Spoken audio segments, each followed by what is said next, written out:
Bueno, decía con cierta ironía cuando nos fuimos a corte comercial que si se acuerda usted o no de que hay guerra en Ucrania. Y lo decía con ironía Javier, porque pues esto va para largo. Esto ya llevamos más de 2 meses y empezó en febrero, hay que recordar.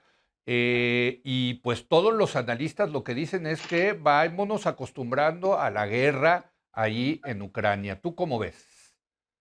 Sí, en efecto, yo sí creo que esto va para largo, con de repente indicios de que podría escalar más, podría volverse más agresiva la cosa, de repente con indicios de lo que podría ser un resultado de todo esto, países que jamás hubiéramos pensado que se iban a meter a la OTAN, de repente parece querer meterse a la OTAN, en fin, o sea, también con cosas que Uh -huh. sorprenden, que preocupan, etcétera. Y al mismo tiempo yo te diría que vivimos con muchas guerras que ignoramos constantemente. Tienes razón. Esta tal vez por ser europea, por varias razones, era imposible ignorarla. Pero llevamos 2 años con una guerra en Etiopía de la que nunca hemos hablado, donde Sí, también hay un chorro de muertos. Llevamos muchos años de una guerra en Yemen, donde también hay un chorro de muertos que nunca tienes razón. mencionamos.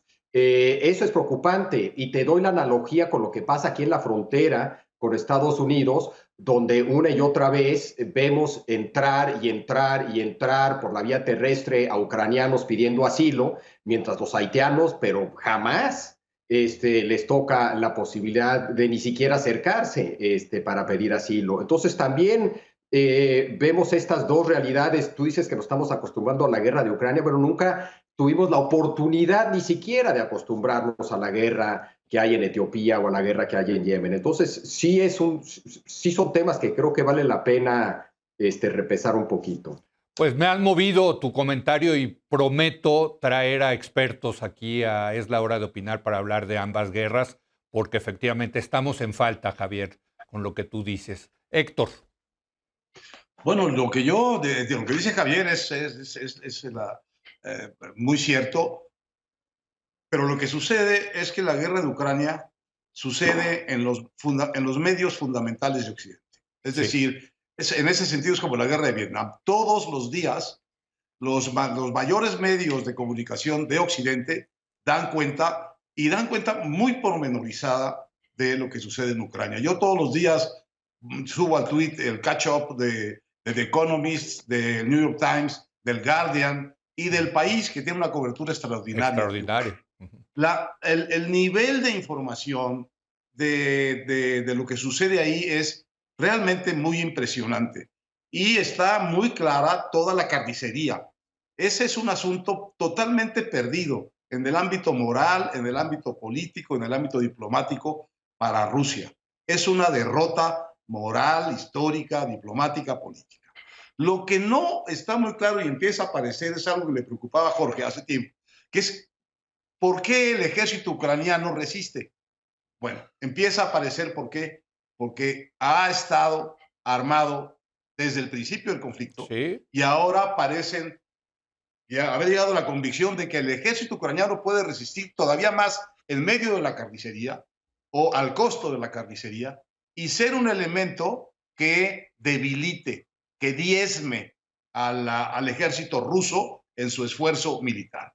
Y ahora no es casual que el presidente Biden esté pidiendo, ¿cuánto, Jorge? $33,000 millones Sí, de sí, ayuda sí, sí, una para barbaridad, ayuda una enorme. militar, uh -huh. para ayuda. Entonces, está cualquier cosa menos desprotegido militarmente el ejército ucraniano respecto del apoyo de Occidente. Y eso sí me parece que es un dato, digamos, que no es solo el dato de la carnicería, es el dato de la guerra y el equilibrio o quién va ganando y quién va perdiendo la guerra.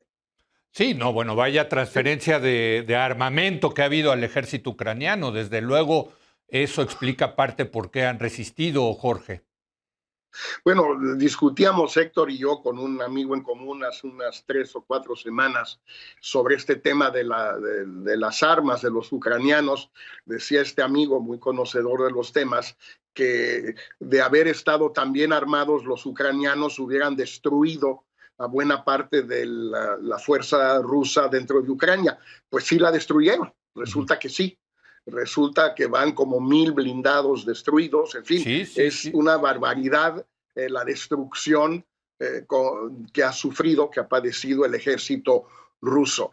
Y yo creo que sí es correcto lo que dice Javier, pero pues esta es una guerra donde, a diferencia de las otras, una de las partes es una potencia nuclear, y eso pues es muy complicado, no es igual.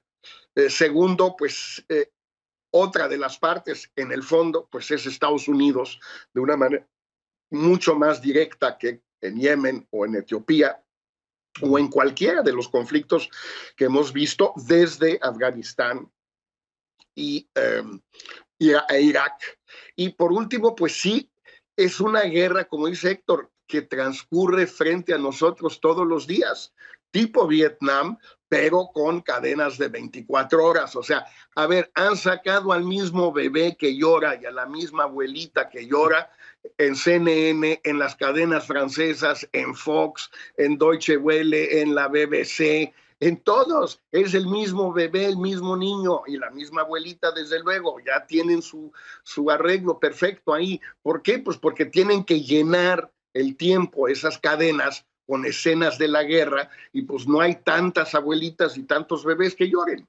No, bueno, yo agregaría quizás que esta guerra ha afectado literalmente a todo el mundo por el incremento en los precios de las materias primas, cosa que no ocurre desgraciadamente con Etiopía y Yemen, o no sé si es desgraciado afortunadamente, pero el tema es que esto, cuando uno va a comprar comida y la comida vale más cara, en parte las razones por la guerra en Ucrania, ¿no? No lo vemos mucho en México porque las gasolinas están siendo subsidiadas, pero en todos los países donde, donde el precio de los energéticos son de mercado, pues lo ven todos los días que van a cargar gasolina o les cuesta más la electricidad, ¿no?